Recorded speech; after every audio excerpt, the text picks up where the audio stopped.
El Estado es la organización política y jurídica de una sociedad establecida en un territorio definido, con un gobierno soberano que regula la convivencia a través de instituciones permanentes. Se caracteriza por poseer población, territorio, gobierno y la capacidad de relacionarse con otros estados. Elementos del Estado. Para que un Estado exista y mantenga el orden público, se requieren tres componentes fundamentales. 1. Población. El conjunto de personas que habita el territorio y a quienes se debe proteger. 2. Territorio. El espacio físico donde el Estado ejerce su soberanía. 3. Poder público. La estructura organizativa y legal que dirige a la sociedad. En seguridad, es quien posee el monopolio de la fuerza para garantizar la paz. La prevención del delito se basa en identificar y reducir los factores que favorecen la comisión de conductas delictivas. Incluye acciones como educación en valores, la orientación familiar, la atención a problemas sociales y la intervención oportuna de las autoridades. Prevenir el delito no solo busca castigar, sino evitar que las personas se conviertan en víctimas o agresores, fortaleciendo la seguridad y la convivencia social. Federación. Una federación es una agrupación de varias entidades, como estados, provincias o asociaciones que se unen para formar una unidad mayor, como un estado de organización.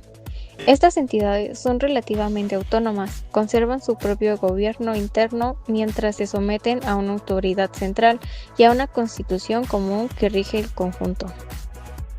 La democracia es una forma de organización política y social en la que la soberanía reside esencialmente en el pueblo, quien ejerce el poder directa o indirectamente mediante la elección de sus representantes a través de procesos electorales libres, periódicos y transparentes.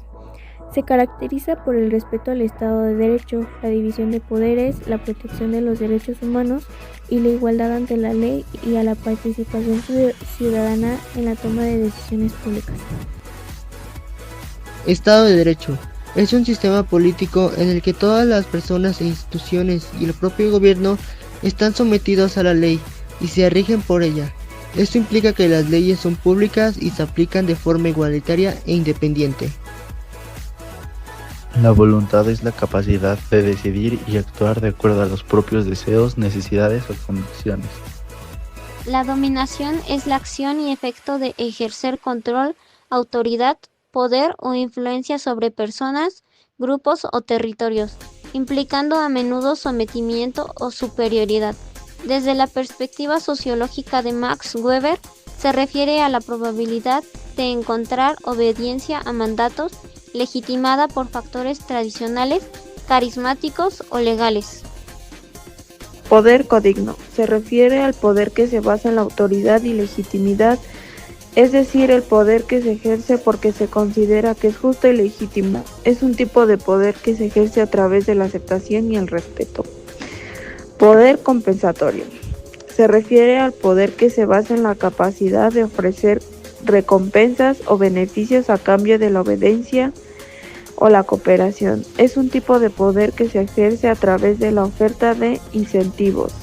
Poder condicional. Se refiere al poder que se basa en la capacidad de influir en alguien a través de la persuasión o la negociación y que depende de la aceptación y la cooperación del otro. Es un tipo de poder que se ejerce a través de la influencia y la cooperación mutua. Principios del uso de la fuerza. Artículo 4. El uso de la fuerza se regirá por los principios de absoluta necesidad, para que el uso de la fuerza sea la última alternativa para tutelar la vida e integridad de las personas o evitar que se vulneren bienes jurídicamente protegidos o con el fin de mantener el orden, legalidad, para que la acción de las instituciones de seguridad se realice con estricto apego a la Constitución, a las leyes y a los tratados internacionales, de los que el Estado mexicano sea parte. Prevención. Para que los operativos para el cumplimiento de la ley sean planificados y se lleven a cabo en la medida de lo posible, minimizando el uso de la fuerza y cuando esto sea inevitable, reduciendo al mínimo los daños que de ello puedan resultar. Proporcionalidad. Para que el uso de la fuerza utilizado sea acorde con el nivel de resistencia ofrecido por el agresor y el nivel de riesgo exhibido, de tal forma que los agentes apliquen medios y métodos bajo un criterio de uso diferenciado y progresivo a la fuerza. La seguridad pública en México es una función esencial del Estado, Federación, entidades federativas y municipios, cuyo fin es salvaguardar la vida, integridad, derechos y patrimonio de las personas, además de perseverar las libertades, el orden público y la paz social.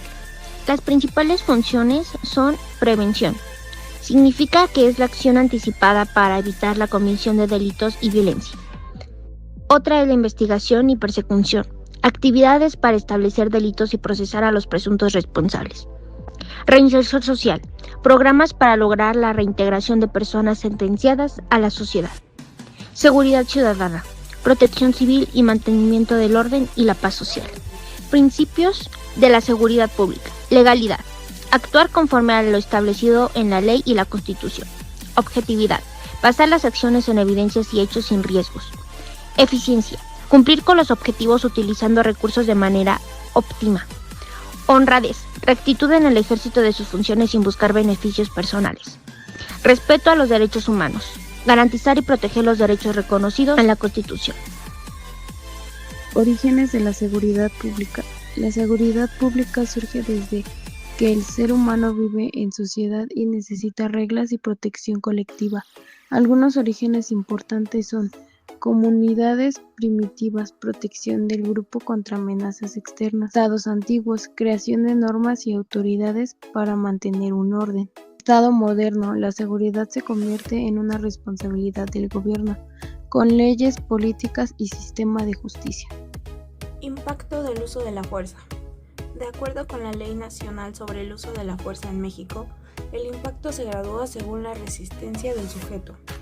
El artículo 6 establece los niveles de la fuerza. Persuasión o disuasión verbal, mediante el uso de palabras y órdenes. Reducción física de movimientos. Acciones cuerpo a cuerpo para controlar. Utilización de armas incapacitantes menos letales. Para someter sin causar daños permanentes. Utilización de armas de fuego o letales. Solo como último recurso ante una amenaza inminente de muerte o lesiones graves.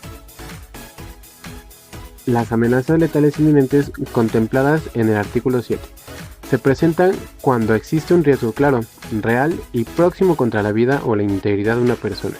En estos casos, el peligro es inmediato y no admite demora, por lo que se justifica la actuación urgente para neutralizar la amenaza y proteger a la víctima. Este tipo de situaciones permiten medidas excepcionales para salvaguardar derechos fundamentales, principalmente el derecho de la vida. Artículo 10. La clasificación de conductas que ameritan el uso de la fuerza ordenadas por su intensidad es 1. Resistencia pasiva.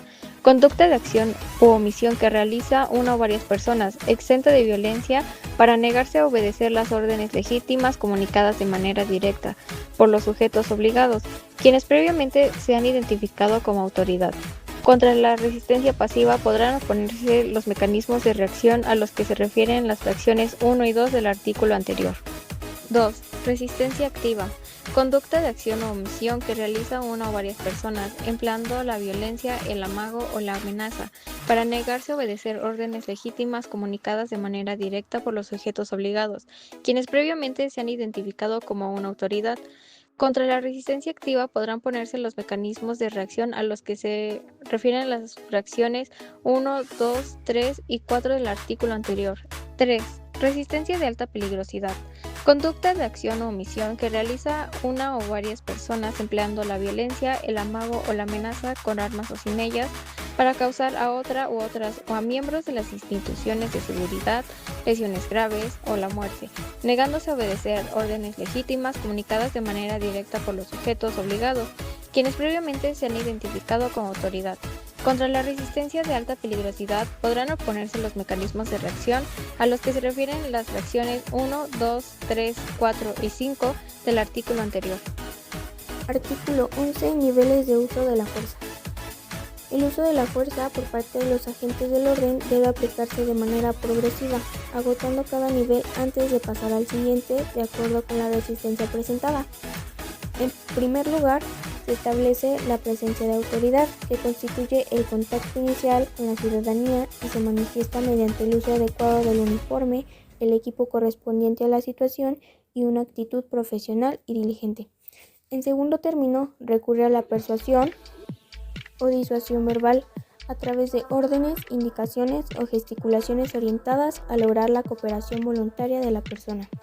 Si estas medidas resultan insuficientes, se procede a la reducción física de movimientos mediante técnicas de control cuerpo a cuerpo destinadas para inmovilizar a quien opone resistencia.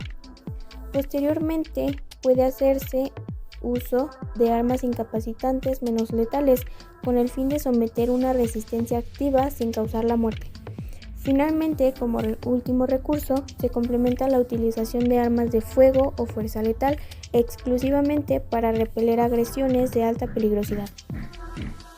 El uso de la fuerza solo está justificado cuando la agresión o resistencia que enfrenta el servicio público es real, actual e intimidante.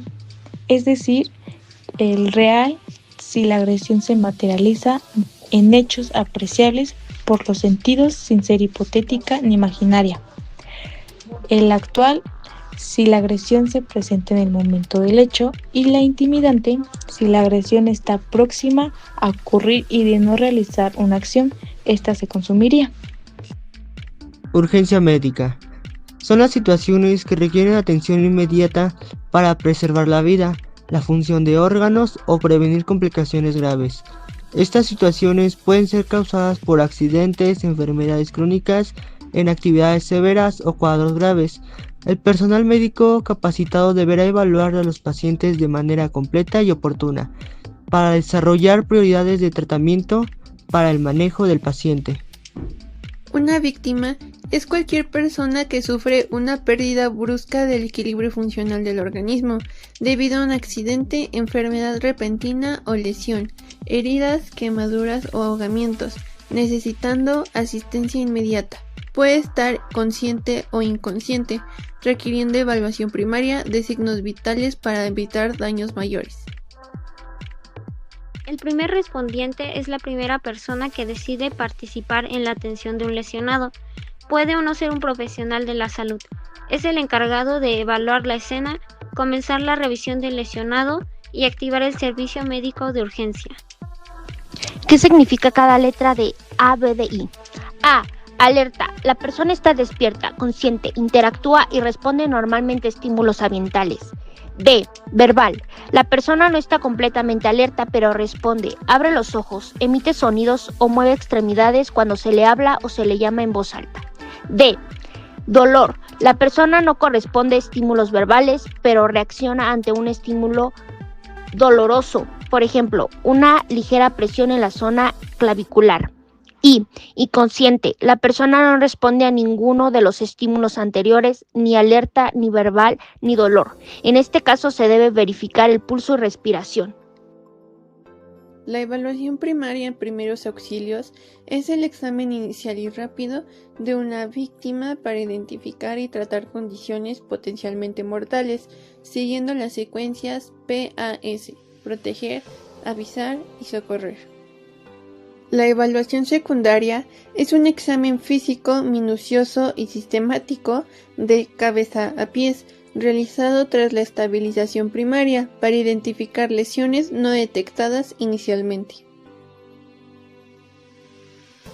La vía aérea se revisa para asegurar que no está obstruida con ningún cuerpo extraño, permeable. Para ello, se debe realizar una maniobra conocida como elevación del mentón, lo que nos permite la liberación de la vía y revisar la cavidad oral, que debe ser abierta con la técnica de los dedos cruzados. Atragantamiento parcial. Es vital identificar la diferencia entre una obstrucción total y parcial para no empeorar la situación. Identificación. La persona puede toser con fuerza, hablar con dificultad o emitir sonidos. Acción.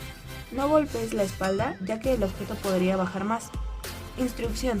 Anima a la persona a seguir tosiendo con fuerza hasta que expulse el objeto.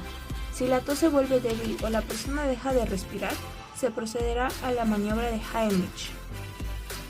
El atragantamiento total es una situación crítica de emergencia que ocurre cuando un objeto o alimento bloquea por completo las vías respiratorias. La persona no puede hablar, respirar ni toser. lo que provoca una rápida falta de oxígeno, si no se brinda ayuda inmediata, como la aplicación de maniobras de auxilio. Puede causar daños cerebrales o la muerte en pocos minutos, por lo que la reacción rápida es vital. La reanimación cardiopulmonar, conocida como RCP, es una técnica básica de primeros auxilios que se utiliza cuando una persona se encuentra inconsciente y no respira. Primero, se debe verificar que el lugar sea seguro y comprobar si la persona responde. Si no hay respuesta, se solicita ayuda y se llama a los servicios de emergencia. Posteriormente, se realizan comprensiones torácicas, colocando las manos en el centro del pecho, presionando fuerte y rápido a un ritmo aproximado de 100 a 120 comprensiones por minuto. En caso de contar con conocimiento, se pueden aplicar 2 ventilaciones por cada 30 comprensiones. La RCP debe mantenerse hasta que llegue personal especializado o la persona muestre signos de recuperación. La camilla rígida es un dispositivo de uso prehospitalario diseñado para la inmovilización y el traslado seguro de personas con sospecha de lesiones traumáticas. Sus partes son una superficie o tablero rígido que nos ayuda a proporcionar soporte firme al paciente, orificios o asas laterales que nos permiten sujetar, transportar la camilla de forma segura por el personal de apoyo, cinturones o correas de sujeción que nos evitan desplazamientos durante el movimiento. Inmovilizador cefálico estabiliza también la cabeza y el cuello reduciendo el movimiento cervical. Y fijadores o seguros que permiten ajustar correctamente las correas y mantener al paciente inmovilizado. Su procedimiento para el traslado de una persona es primeramente evaluar el estado de conciencia, respiración y posibles lesiones. Después situar el tablero rígido junto al paciente, procurando el menor movimiento posible. Posteriormente, con la anticipación de varias personas capacitadas, se realiza la maniobra de giro en bloque o el levantamiento coordinado para colocar al paciente sobre la camilla, manteniendo alineado el eje de cabeza, cuello y tronco. Colocar el inmovilizador cefálico y ajustar las correas de sujeción al tórax, pelvis y extremidades sin comprometer la respiración. Confirmar que el paciente esté correctamente asegurado con buena alineación corporal y sin expresión excesiva. Y por último, transportar la camilla con movimientos suaves, coordinados y comunicación constante entre los rescatistas. Orden cerrado a pie firme. Es una formación policial en la que los miembros se mantienen en posición de atención, alineados con los pies firmes en el suelo, para demostrar disciplina y respeto. El orden cerrado en marcha es un modo de desplazamiento organizado y disciplinado de un grupo. El orden abierto es una forma de formación militar que consiste en desplegar a los soldados en líneas separadas por intervalos y distancias, para facilitar el movimiento y el fuego en el terreno. El orden abierto se opone al orden cerrado, que es una formación compacta y rígida, donde los soldados están alineados hombro con hombro y siguen el tacto de codos. El orden abierto se usa principalmente en situaciones de combate, donde se requiere flexibilidad, cohesión y adaptación al enemigo y al ambiente. Concepto de grupo social. Es un conjunto de personas que comparten intereses, valores, creencias o características comunes, que interactúan entre sí de manera regular. Pueden ser formales o informales. El equipo de trabajo en seguridad pública es el conjunto articulado de instituciones, fiscalías, protección civil y personal capacitado que colabora de manera cotidiana para salvaguardar la integridad, el orden y la paz social. Su objetivo es prevenir delitos, responder a emergencias y aplicar leyes mediante habilidades complementarias. Algunos aspectos clave del equipo de trabajo en seguridad pública incluyen: coordinación institucional. Implica la colaboración entre niveles federales, estatales y municipales para ejecutar estrategias de seguridad y cumplir con acuerdos del Sistema Nacional de Seguridad. Este grupo de trabajo busca proteger la integridad física y patrimonial de las personas, además de fomentar la cultura de la denuncia. Cuerpo de Seguridad Pública. Es el conjunto de instituciones y elementos del Estado encargados de prevenir delitos, mantener el orden público proteger a la población y garantizar la seguridad. Incluye a policías municipales, estatales, federales y otras corporaciones de apoyo. El Registro Estatal de Empresas, Personal y Equipo de Seguridad Privada es un patrón oficial que lleva cada gobierno estatal en México para autorizar, supervisar y controlar a quienes prestan servicios de seguridad privada dentro de su territorio. Sirve para verificar que las empresas de seguridad privada operen legalmente, identificar y controlar al personal operativo y administrativo, como guardias, supervisores e instructores. Deben registrarse principalmente empresas de seguridad privada como lo son vigilancia, escoltas, custodia de valores o monitoreo. Capacitación de seguridad privada. Según la Ley Federal de la Seguridad Privada en México, el personal no solo vigila, debe estar certificado. Los puntos clave de su capacitación incluyen: formación obligatoria. Los elementos deben cursar planes de estudio aprobados por la autoridad. Exámenes de control y confianza. Evaluación médica, psicológica y toxicológica. Derechos humanos. La capacitación pone énfasis en el respeto a las garantías individuales. Especialización. Manejo de crisis, protección de bienes y personas y coordinación con los cuerpos de seguridad pública.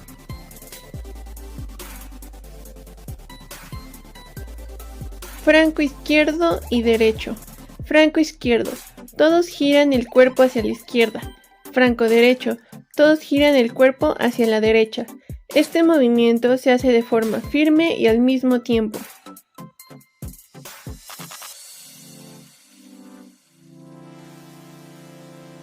Media vuelta. A la voz de media vuelta, todos giran completamente hacia atrás.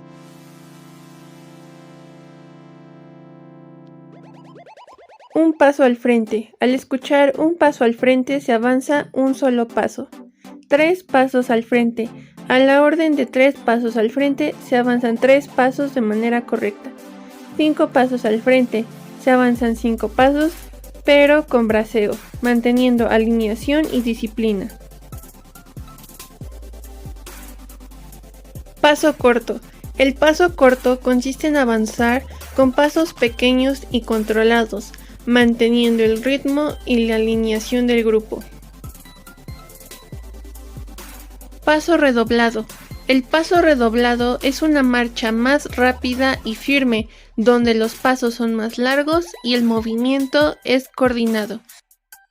Conversiones. Las conversiones son los giros que se realizan durante la marcha, ya sea a la derecha o a la izquierda. Todo esto sin romper la formación. Mirada a la derecha. A la orden de mirada a la derecha, se gira únicamente la cabeza de ese lado, manteniendo el cuerpo y la marcha en la misma dirección.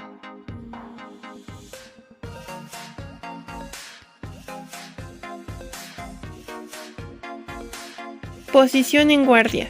La posición en guardia consiste en mantener el cuerpo firme y equilibrado, con los pies ligeramente separados, rodillas semiflexionadas y los brazos listos para reaccionar, manteniendo siempre la vista al frente.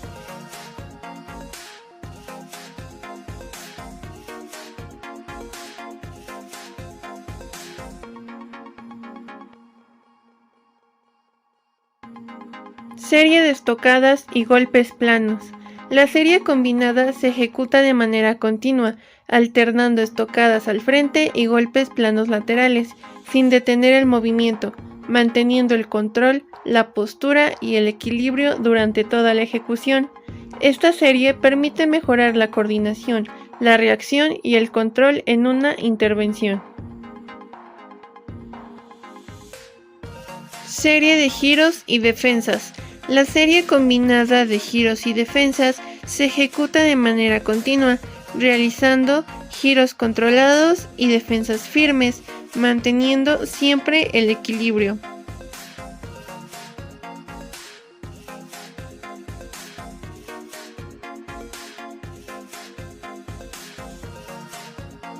Enfundar.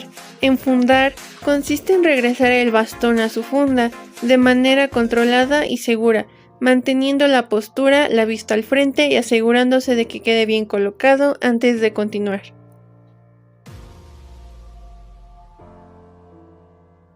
A continuación, se dará una demostración de las técnicas de sometimiento, las cuales se emplean únicamente cuando una persona muestra resistencia y es necesario ejercer control, siempre respetando los principios de legalidad, necesidad y proporcionalidad.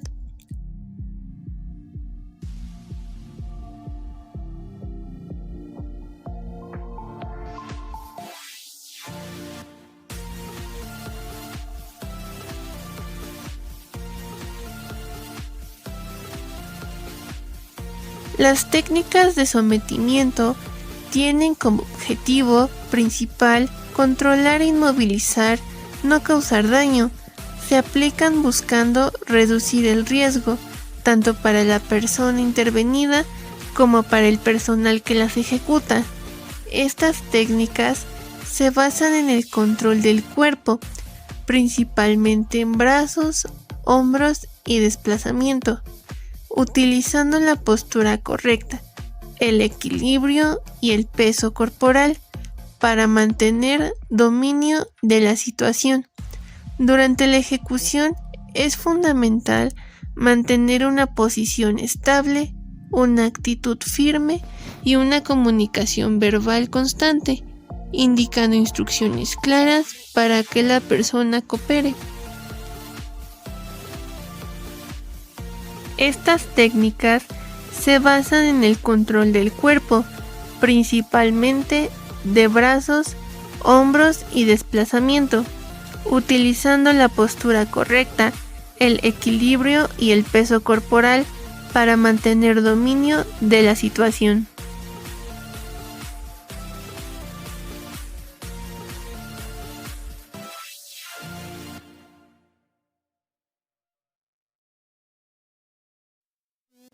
En todo momento se debe evitar el uso excesivo de la fuerza, observando la reacción de la persona o ajustando la técnica según el nivel de resistencia, siempre con autocontrol y disciplina.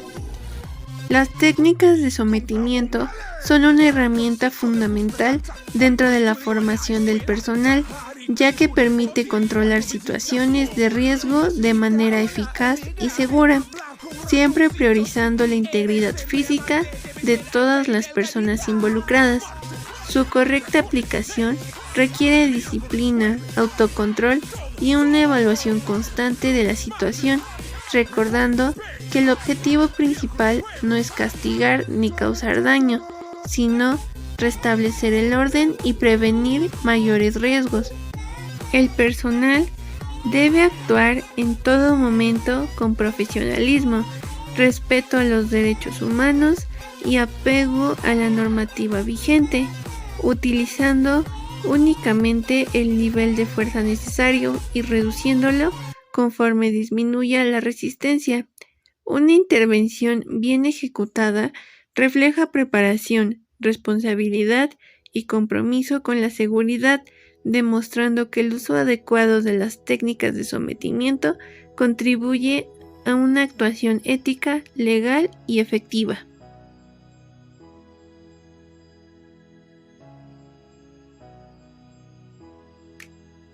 Lo primero que hay que hacer es ver si la escena es segura. Posteriormente, se hace un estímulo verbal hacia la víctima. Si ésta no responde, se sigue con un estímulo doloroso.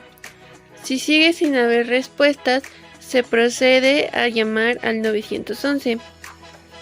El orden correcto es presentarse, posteriormente decir la emergencia, dar una breve descripción del estado de la víctima y por último dar la dirección.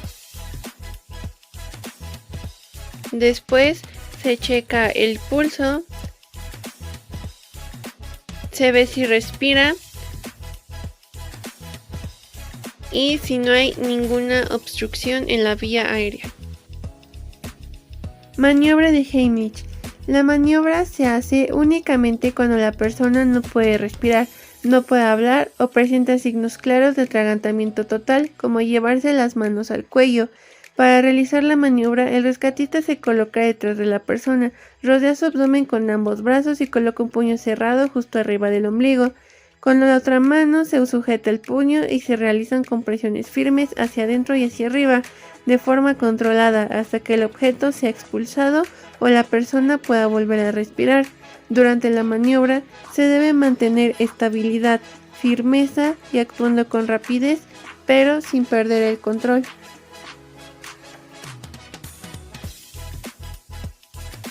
El paciente debe ser colocado cuidadosamente sobre la camilla, manteniendo la alineación de cabeza, cuello y tronco y evitando movimientos bruscos. Una vez colocado, se debe asegurar al paciente con correas o sujeciones, garantizando que quede firme y estable durante el traslado. El uso correcto de la camilla permite reducir riesgos, proteger la integridad del paciente y facilitar un traslado seguro y ordenado. Contar con el conocimiento adecuado sobre este equipo es fundamental dentro de los primeros auxilios, ya que una movilización correcta puede marcar la diferencia.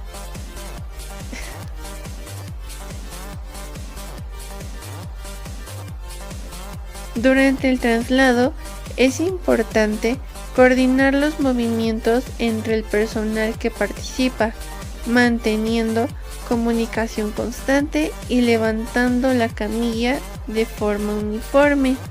En todo momento se debe vigilar el estado del paciente, su respiración y su nivel de conciencia.